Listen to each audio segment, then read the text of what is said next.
Hi, and what we're trying is today for our MRE choice, for a protein choice, we got Spam, Turkey Spam. This has a lot less calories, only 80 per serving. It's got 9 grams of protein. It's right up there with the sodium at 25% per serving, 570. So let's try, I'll cut a little piece out here. Let's try this and see what we think of this choice. Obviously, it's got less calories from fat. Let's see if they break it down that way. No, but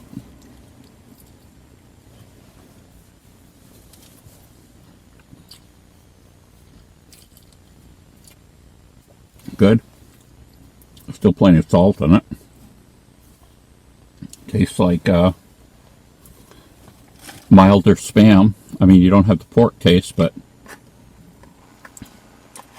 does it taste like turkey? I'm not quite sure. Can I say that?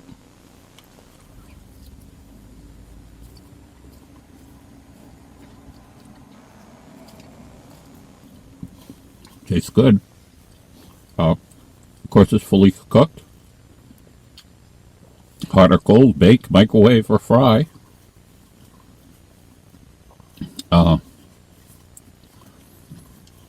Spam has an interesting history in that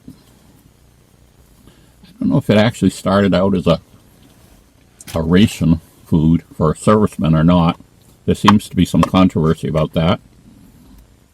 But we do know, yeah, island Hawaii didn't have a lot of meat at one time, and a lot of Spam was shipped in.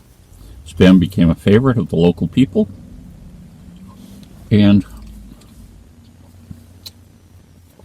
according to Andrew Zimmer, who does Bizarre Food, who actually hates Spam, the two foods he won't eat supposedly are Spam and walnuts. But every restaurant, he claims, in Hawaii has at least one dish that includes Spam.